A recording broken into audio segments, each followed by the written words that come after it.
Salam sejahtera murid-murid yang saya kasihi sekalian. Berikutan nasionalisme di Barat, kita lihat pula nasionalisme di Asia. Nasionalisme di Asia merupakan kesinambungan nasionalisme di Barat, iaitu bersambung daripada nasionalisme di Barat apabila orang Barat datang ke Asia. Nasionalisme di Asia memperlihatkan kepentingan sikap berwaspada menjamin kedaulatan.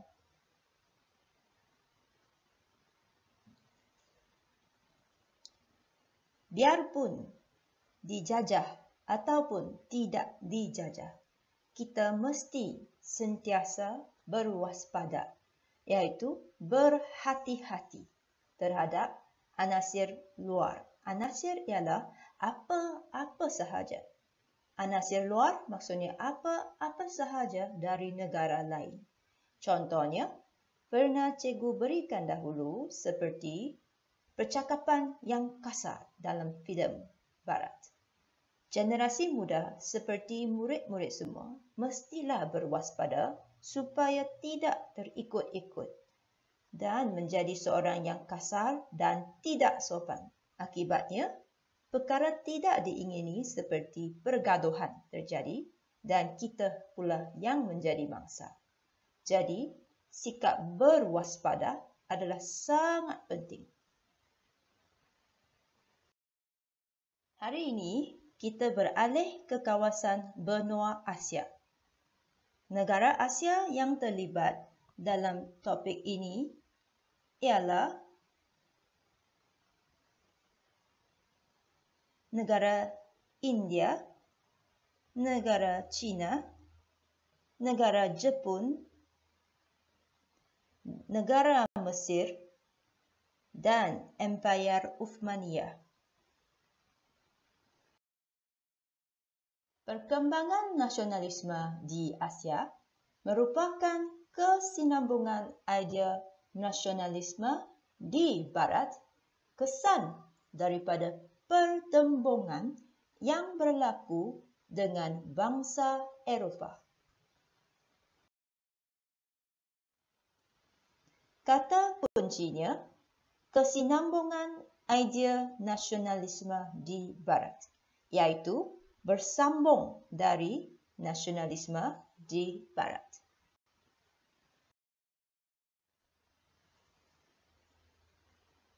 Kesan pertembungan dengan bangsa Eropah.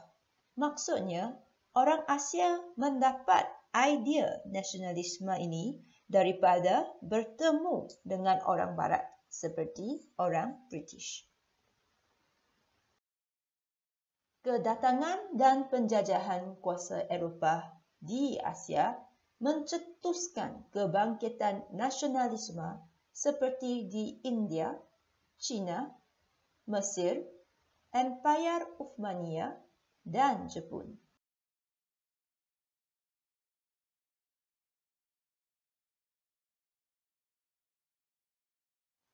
Apabila orang Eropah datang ke Asia dan menjajah negara-negara di Asia, mulalah adanya semangat nasionalisme dalam orang Asia di India, China, Empayar Uthmaniyah, Mesir, dan Jepun.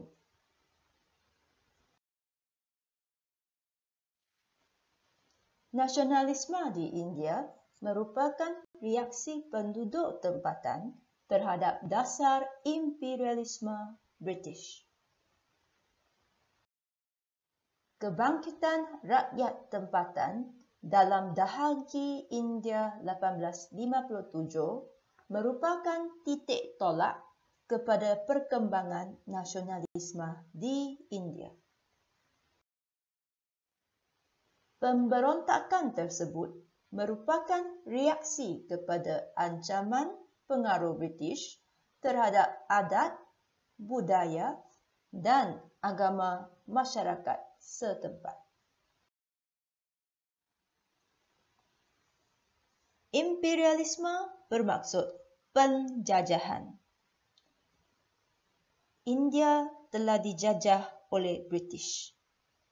Jadi, nasionalisme di India adalah reaksi, maksudnya tindak balas orang India kepada penjajahan British.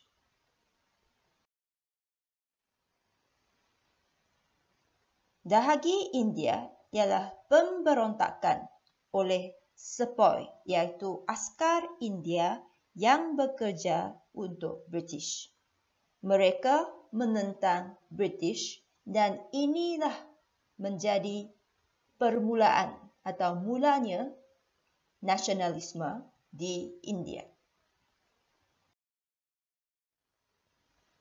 Mengapa?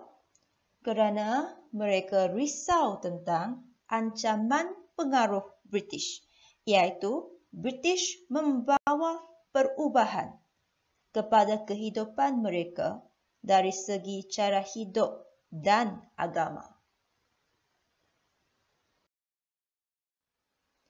Nasionalisme di China bertujuan mengukuhkan peradaban China dalam kalangan orang China daripada ancaman penguasaan politik dan ekonomi oleh kuasa asing. Tokoh yang mempelopori gerakan bangkitan rakyat di China ialah Dr. Sun Yat-sen. Beliau mengemukakan 3 prinsip rakyat San Min Chui sebagai ideologi perjuangan, iaitu nasionalisme, demokrasi dan kebajikan sosial. Prinsip tersebut menjadi asas kepada gerakan revolusi China pada tahun 1911 yang berjaya menumbangkan pemerintahan dinasti Manchu dan kemunculan pemerintahan republik di China. Baik, sekarang kita lihat pula nasionalisme di China. Nasionalisme di China adalah untuk mengukuhkan, iaitu jadi lebih kuat peradaban China. Mengapa? Supaya budaya China, orang China dan negara China tidak senang dijajah atau diubah oleh negara lain.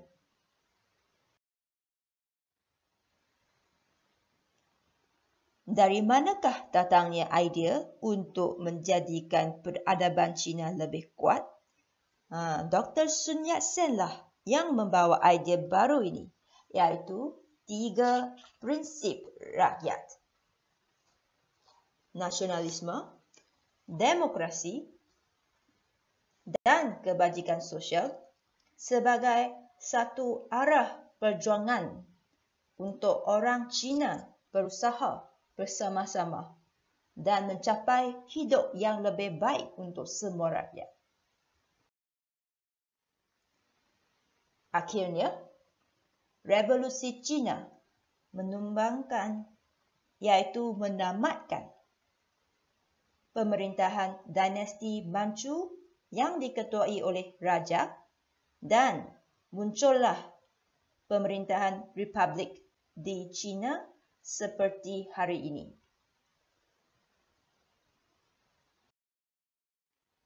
Nasionalisme Empire Uthmaniyah dan Mesir lahir daripada kesedaran untuk mempertahankan sistem pemerintahan Islam dan agama Islam yang diancam oleh imperialisme Barat pada abad ke-19.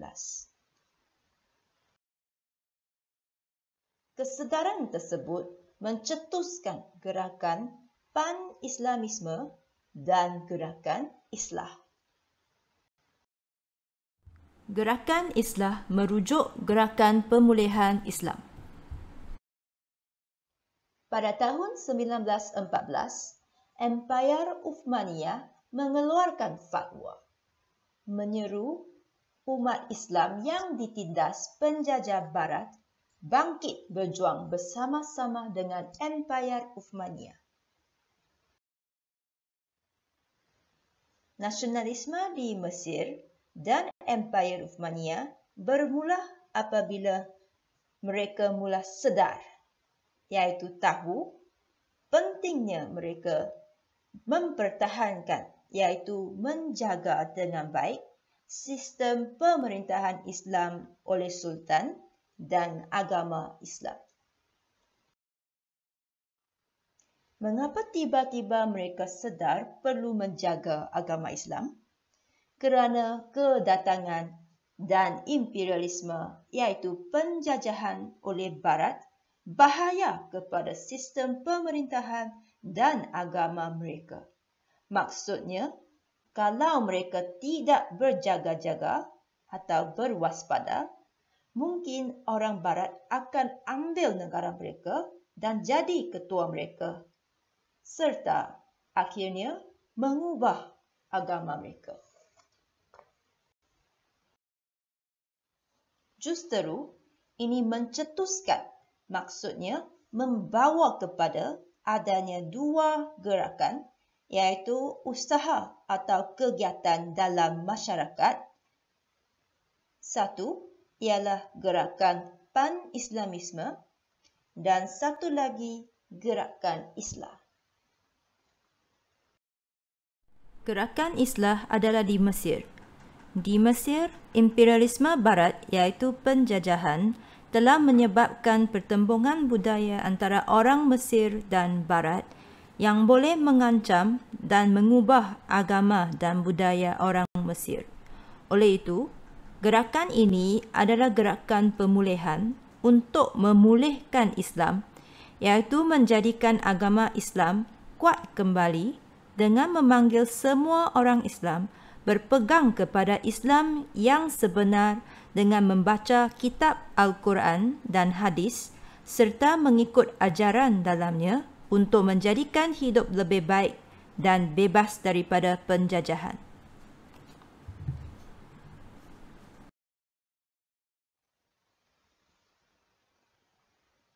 Di Empire Uthmaniyah, gerakan pan-Islamisme menyeru, iaitu panggil semua umat Islam, semua orang Islam yang ditindas, yang hidup susah akibat penjajah Barat untuk datang bersama-sama dan bangun menentang. Itulah dua jenis gerakan, iaitu sesuatu usaha yang dilakukan bersama-sama oleh orang di masyarakat Mesir dan Empire Uthmaniyah untuk mengelakkan ancaman Barat di negara dan empire. Nasionalisme di Jepun pula digerakkan oleh pemerintah Jepun disebabkan oleh kesedaran untuk mencapai kemajuan bagi mengelakkan ancaman imperialisme Barat. Prinsip dan semangat Bushido dijadikan asas membina nasionalisme dalam kalangan rakyat dan pemerintah semasa era pemulihan Meiji. Namun begitu, desakan ekonomi dan nasionalisme melampau oleh golongan tentera menjadikan Jepun sebagai kuasa imperialisme di Asia. Nasionalisme di Jepun dimulakan oleh pemerintah Jepun, iaitu Maharaja Jepun, Maharaja Mikado Meiji. Baginda sedar, iaitu tahu pentingnya perlu negara Jepun menjadi maju sebelum orang Barat datang dan mengambil Jepun.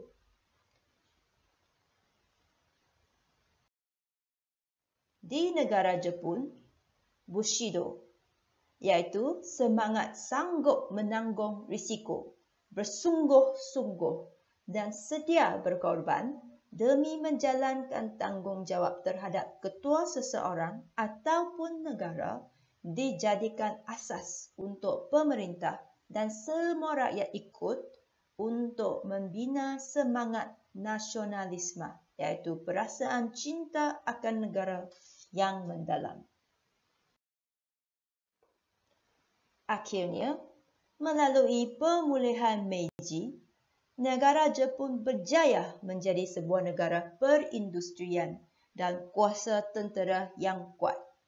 Namun begitu, seperti mana yang kita tahu, kemajuan industri bermula dengan aktiviti di kilang yang perlukan banyak bahan.